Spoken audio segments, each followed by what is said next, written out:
ونستعينه ونستغفره ونؤمن به ونتوكل عليه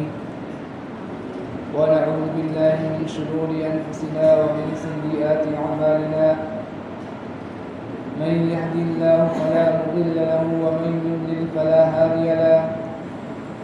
وأشهد أن لا إله إلا الله وحده لا شريك له وأشهد أن سيدنا ومولانا محمدا عبده ورسوله أما بعد وقال النبي صلى الله عليه وسلم اعتكاف 10 في رمضان كحجتين وعمرتين أو كما قال عليه الصلاة والسلام. نکل جائے دم تیرے قدموں کے اوپر، نکل جائے دم تیرے قدموں کے اوپر، یہی دل کی حسرت یہی آرزو ہے.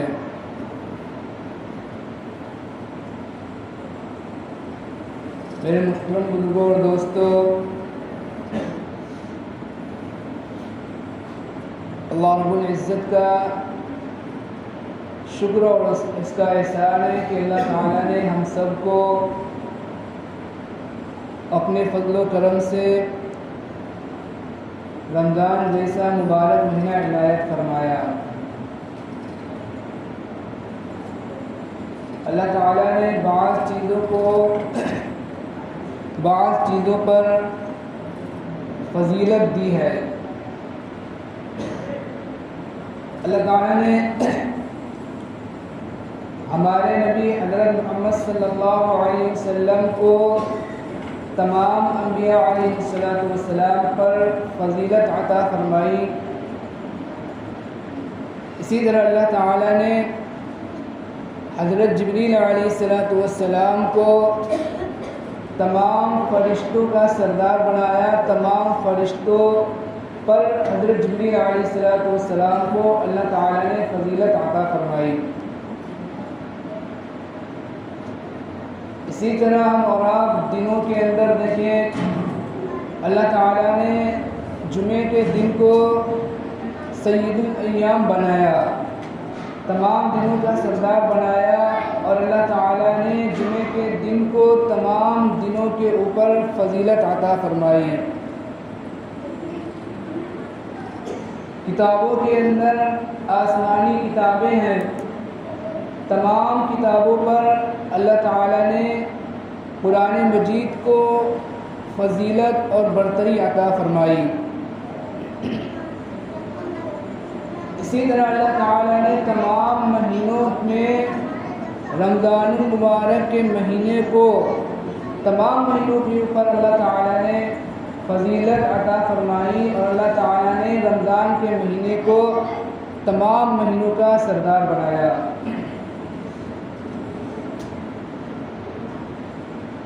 یہ رمضان المبارک کا مہینہ جو اللہ تعالیٰ نے ہمیں اور آپ کو عطا فرمایا ہے، حدیث پاک کے اندر آتا ہے کہ 3 عشرے ہیں، اور وہ 3 عشرے کون کون سے ہیں؟ اولہ رحمۃ واوسطہ مغفرۃ وآخرہ عتق من النار. کہ پہلا عشرہ جو ہے وہ رحمت کا عشرہ ہے، اور دوسرا جو عشرہ ہے جو چل رہا ہے، پہلا جو رحمت کا عشرہ ہے وہ ہم اور آپ سے گزر گیا، چلا گیا، اور ہم اور آپ خوب اچھی طرح سے جانتے ہیں کہ وہ پہلا عشرہ، وہ ہمارے رحمت والے 10 دن وہ ہمارے کیسے گزرے. ہم نے وہ رحمت والے 10 دن جس کے بارے میں حضور پاک صلی اللہ علیہ وسلم نے فرمایا کہ اول رحمت، کہ رمضان المبارک کے پہلے جو 10 دن ہیں وہ رحمت کے ہیں، وہ ہم نے 10 دن کس طرح گزارے، وہ ہمارے پہلے رمضان کے 10 دن پہلا عشرہ وہ ہمارا کیسا گزرا، وہ ہم اور آپ ہر ایک اپنے بارے میں اچھی طرح جانتا ہے. اب یہ دوسرا عشرہ چل رہا ہے مغفرت کا عشرہ، اور اس کے بھی 5 دن گزر گئے، اب 5 دن باقی رہ گئے.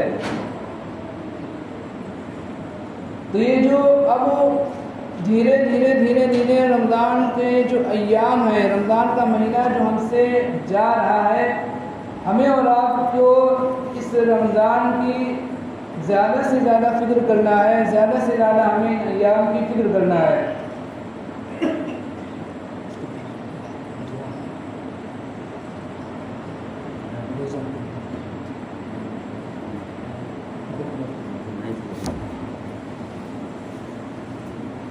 دوسرا جو عشرہ جو ہمارا اور آپ کا جو چل رہا ہے، وہ جو یہ مغفرت کا عشرہ چل رہا ہے، ہمیں اور آپ کو اس عشرے کو بھی اچھی طرح گزارنا ہے، صحیح طور پر گزارنا ہے، تاکہ ہم اور آپ بخشش والے اعمال کر کر ہماری بھی کیا ہو جائے، بخشش ہو جائے۔ اسی طرح 5-6 دن کے بعد آخری عشرہ آئے گا، وہ ہے آپ سے خلاصی کا عشرہ۔ اللہ تعالیٰ جو اس آخری عشرے کے اندر نہ جانے کتنے لوگوں کو اللہ تعالیٰ جہنم سے خلاصی عطا فرمائیں گے، اور اس آخری عشرے کو اللہ تعالیٰ نے اس آخری عشرے کے اندر بہت ہی قیمتی چیزیں رکھی ہیں، اور اس آخری عشرے کو بہت ہی قیمتی بنایا ہے، بہت ہی زیادہ قیمتی اس آخری عشرے کو بنایا ہے۔ آخری کا جو عشرہ ہے، آخری کو جو رمضان کے 10 دن ہیں، اس آخری عشرے کے اندر اللہ تعالیٰ نے لیلۃ القدر جیسی ایک اہم چیز رکھی، اور ایک ایسی عبادت کی رات اللہ تعالیٰ نے اس آخری عشرے کے اندر رکھی جو 1000 مہینوں سے زیادہ بہتر ہے۔ اور اسی طرح آخری عشرے کے اندر اللہ رب العزت نے اعتکاف جیسی ایک اہم عبادت بھی رکھی۔ اعتکاف یہ بہت ہی ایک اہم عبادت ہے۔ ہم اور آپ بہت سارے لوگ، ہم اور آپ زیادہ تر ہر عبادت کو کر لیتے ہیں، اور ہماری کوشش یہ رہتی ہے کہ ہم سے کوئی روزہ نہ چھوٹے، ہم سے تلاوت نہ چھوٹے، ہم سے نماز نہ چھوٹے، ہم سے تراویح نہ چھوٹے۔ اسی طرح ہم اور آپ شب قدر کے اندر بھی عبادت کر کے اس رات کو جاگ لیتے ہیں کہ ہمیں بھی تاپ راتوں کے اندر عبادت کر کے ہو سکتا ہے کہ ہمیں بھی شب قدر مل جائے، اور ہم بھی وہ رات کی فضیلت کو حاصل کرنے والے بن جائیں۔ لیکن اعتکاف جو اللہ تعالیٰ نے جو عبادت رکھی ہے، اس سے ہم اور آپ بہت ہی زیادہ جو ہوتے ہیں غافل ہوتے ہیں۔ بہت ہی کم لوگ ہوتے ہیں، گنے چنے لوگ ہوتے ہیں مسجدوں کے اندر،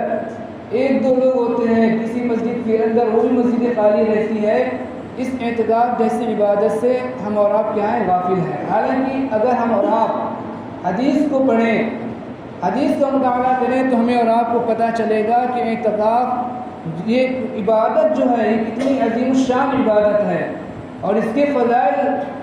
اللہ کے نبی صلی اللہ علیہ وسلم نے بہت بیان فرمائے ہیں۔ کتابوں کے اندر لکھا ہے کہ حضور پاک صلی اللہ علیہ وسلم نے جب مکہ سے مدینہ ہجرت فرمائی، مدینہ میں آپ صلی اللہ علیہ وسلم کا قیام رہا، آپ صلی اللہ علیہ وسلم نے اپنی مدنی زندگی کے اندر کبھی بھی آپ صلی اللہ علیہ وسلم نے رمضان کا اعتکاف کبھی بھی آپ صلی اللہ علیہ وسلم نے نہیں چھوڑا۔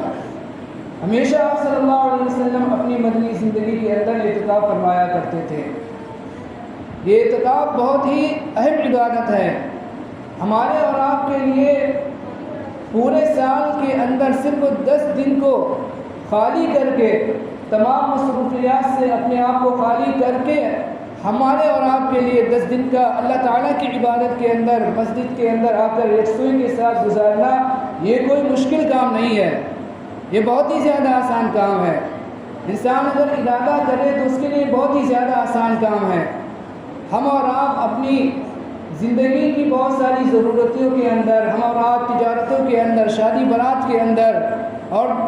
ٹہلنے گھومنے کے اندر، سیر و تفریح کے اندر نہ جانے کتنے ایام اور آپ ایسے ہی گزار دیتے ہیں، اور ہمیں اس کا احساس بھی نہیں ہوتا۔ ہمارے اور آپ کے لیے 10 دن ان ایام کو اللہ تعالیٰ کے لیے مسجد کے اندر اعتکاف کے ساتھ گزارنا، یہ کیا ہے؟ یہی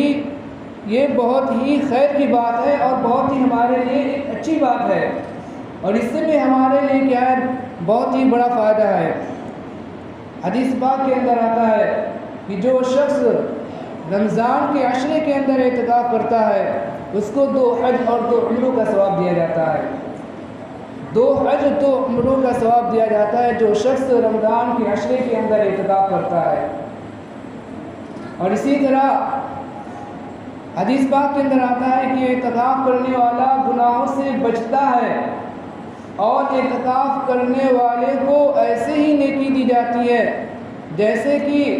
عبادت کرنے والے کے لیے نیکیاں لکھی جاتی ہیں، اسی طرح اعتکاف والے کے لیے نیکیاں لکھی جاتی ہیں۔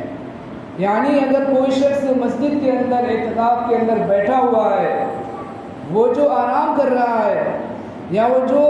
تھوڑا آرام کے اندر لگا ہوا ہے، کچھ ذکر نہیں کر رہا، تلاوت نہیں کر رہا، آرام کر رہا ہے، لیٹا ہوا ہے، اور ایک شخص جو تلاوت کر رہا ہے، نماز پڑھ رہا ہے، تو جو نماز پڑھ رہا ہے اس کو جو نیکیاں مل رہی ہے، اور جو تلاوت کر رہا ہے اس کو نیکیاں مل رہی ہے۔ جب نیکیاں مل رہی ہیں جبکہ وہ تلاوت کر رہا ہے، نماز پڑھ رہا ہے تب اس کو نیکیاں مل رہی ہیں، وہ قرآن پڑھ رہا ہے تب اس کو نیکیاں مل رہی ہے۔ لیکن وہ شخص جو مسجد کے اندر اللہ کے لیے اعتکاف کے اندر بیٹھا ہوا ہے، لیٹا ہوا ہے، وہ نہ ذکر کر رہا ہے، نہ تلاوت کر رہا ہے، نہ قرآن پڑھ رہا ہے، نہ نماز پڑھ رہا ہے، آرام کر رہا ہے، اس کے لیے بھی نیکیاں ایسے ہی لکھی جاتی ہیں جیسے کہ نماز پڑھنے والے کے لیے نیکیاں لکھی جاتی ہیں، ذکر کرنے والے کے لیے نیکیاں لکھی جاتی ہیں، تلاوت کرنے والے کے لیے نیکیاں لکھی جاتی ہیں۔ تو کتنی زیادہ فضیلت کی بات ہے کہ ہمارا 10 دن بیٹھے ہوئے اور ہمارا نام اعمال برابر ہمارا نام اعمال کے اندر ثواب لکھا جا رہا ہے، برابر ہمارے نام اعمال کے اندر ثواب لکھا جا رہا ہے۔ ایسے ثواب جب لکھا جاتا ہے جب ہم کوئی نیک عمل کریں، ہم نماز پڑھیں تو ہمارے نام اعمال کے اندر نماز کا ثواب لکھا جائے گا، ہم ذکر کریں تو ہمارے نام اعمال کے اندر ذکر کا ثواب لکھا جائے گا، تلاوت کا ثواب لکھا جائے گا۔ یہ جب لکھا جائے گا جبکہ یہ اعمال ہم کر رہے ہیں۔ اور اعتکاف کی نیت سے اگر ہم مسجد کے اندر بیٹھتے ہیں اور ہم آرام کرنے کے لیے لیٹے ہوئے ہیں، سو رہے ہیں، لیٹے ہوئے آرام کر رہے ہیں، نہ ذکر کر رہے ہیں نہ تلاوت کر رہے ہیں، لیکن ہم اعتکاف کی نیت سے مسجد کے اندر بیٹھے ہوئے ہیں، تو ہمارے نام اعمال کے اندر برابر نیکیاں لکھی جا رہی ہیں۔ تو کتنا زیادہ اجر و ثواب ہے اس اعتکاف کے اندر۔ لیکن جتنی زیادہ عظیم شان یہ عبادت ہے، جتنی زیادہ یہ اس کے اندر اجر و ثواب ہے، اتنے ہی زیادہ ہم اور آپ اس اعتکاف جیسی عبادت سے بھی غافل ہیں۔ بہت ہی کم لوگ ہماری مساجد کے اندر، مسجدوں کے اندر اعتکاف کے اندر بیٹھتے ہیں۔ 1-2 لوگ مسجد کے اندر اعتکاف کے اندر بیٹھ گئے، یا کچھ ہی لوگ بیٹھ گئے۔ بہت ساری مسجدیں ایسی ہوتی ہیں جن کے اندر اعتکاف بھی نہیں ہوتا۔ اس لیے ہمیں اور آپ کو اس کے بارے میں غور فکر کرنا ہے، اور ہمیں اور آپ کو ہر ایک کو یہ نیت کرنا ہے کہ ہم جہاں اللہ تعالیٰ نے ہمیں جو سال کے جو 365 دن دیے ہیں، ہم نے مصروفیات کے اندر اور مسجد سے باہر ہم نے جو گزار دیے، نہ جانے ہم نے وہ ایام کیسے گزارے، ہم اپنے یہ جو آخری عشرے، جو آخری دن ہے رمضان کے، جو آخری 10 دن ہیں، ان 10 دنوں کو اللہ تعالیٰ کے لیے اعتکاف کے اندر گزاریں گے۔ اگر ہم اور آپ یہ نیت کر لیں تو ہمارے لیے یہ کوئی مشکل کام نہیں ہے، ہم میں سے ہر کوئی یہ شخص کر سکتا ہے۔ اور حدیث پاک کے اندر آتا ہے، ایک لمبی حدیث ہے کہ جب انسان اعتکاف کرتا ہے، اعتکاف کے اندر بیٹھتا ہے، تو اس کے اور جہنم کے درمیان اتنا فاصلہ کر دیا جاتا ہے، جتنا زمین اور آسمان کے درمیان فاصلہ ہے اس سے 3 گنا زیادہ اعتکاف کرنے والے اور جہنم کے درمیان فاصلہ کر دیا جاتا ہے۔ یعنی بالکل اس کو جہنم سے دور کر دیا جاتا ہے، جہنم سے اس کا بالکل دور دور تک واسطہ نہیں ہوتا۔ جہنم کا اور جتنا زمین اور آسمان کے درمیان فاصلہ ہے اعتکاف کرنے والے اور جہنم کے درمیان، اس سے 3 گنا زیادہ فاصلہ کر دیا جاتا ہے جہنم کے درمیان۔ اتنی زیادہ فضیلتیں حدیث پاک کے اندر اعتکاف کرنے کی بیان کی گئی ہیں کہ 2 حج اور 2 عمروں کا ثواب دیا جا رہا ہے اعتکاف کرنے والے کو، اور اسی طرح بغیر کچھ کیے ہوئے آرام کر رہے ہیں ہم، تب بھی ہمارے نام اعمال کے اندر نیکیاں لکھی جا رہی ہیں، ہمارے نام اعمال کے اندر اجر و ثواب لکھا جا رہا ہے۔ تو ہم اور آپ جو آخری عشرہ آنے والا ہے 5 دن کے اندر، ہم اور آپ اپنی ابھی سے ترتیب بنا لیں کہ ہم میں سے ہر ایک یہ ارادہ کرے کہ آخری جو عشرہ آنے والا ہے اس آخری عشرے کے اندر ہماری جو ابھی مصروفیات ہیں ان 5 دنوں کے اندر ہم ان تمام مصروفیات سے فارغ ہو جائیں گے، اور آخری عشرہ جو آنے والا ہے اس آخری عشرے کو اللہ تعالیٰ کے لیے مسجد کے اندر ان 10 دنوں کو اللہ تعالیٰ کے لیے مسجد کے اندر اعتکاف کی نیت سے ہم اور آپ کیا کریں گے، گزاریں گے۔ ہو سکتا ہے کہ ہم اور آپ اعتکاف کے اندر بیٹھے اور اللہ تعالیٰ ہمیں اور آپ کو شب قدر جیسی جو رات ہے اللہ تعالیٰ وہ ہمیں عطا فرما دے۔ کتنی مقدس رات ہے کہ اللہ تعالیٰ نے پوری ایک سورت شب قدر کے متعلق قرآن مجید کے اندر نازل فرمائی، اور اس شب قدر کو اللہ تعالیٰ نے اس آخری عشرے کے اندر آخری 10 دنوں کے اندر رکھا۔ اس لیے ہم اور آپ اللہ تعالیٰ سے دعا کریں کہ اللہ تعالیٰ ہمیں بھی اور آپ کو بھی ہمت دے، اور ہمیں سے ہر ایک کو رمضان المبارک کا جو آخری عشرہ آنے والا ہے، آپ سے خلاصی کا عشرہ آنے والا ہے، اور اس عشرے کو بہت ہی زیادہ اللہ تعالیٰ نے بابرکت اور اہمیت والا بنایا ہے۔ اس آخری عشرے کے اندر اللہ تعالیٰ ہم میں سے ہر ایک کو مسجد کے اندر اعتکاف کرنے کی توفیق عطا فرمائے، اور اللہ تعالیٰ ہم سب کو جو رمضان مبارک کے ایام گزر گئے ہیں جس طرح بھی گزرے، اللہ تعالیٰ ان کے اندر جو کوتاہی ہوئی اس کو معاف فرمائے، اور جو ایام باقی رہ گئے ہیں اللہ تعالیٰ ان ایام کو صحیح طور پر گناہ سے بچتے ہوئے صحیح طور پر گزارنے والا بنائے۔ اللہ تعالیٰ ہم سب کو کہنے سننے سے زیادہ عمل کرنے کی توفیق عطا فرمائے۔ آمین۔ وما علینا الا البلاغ المبین۔ جنہوں نے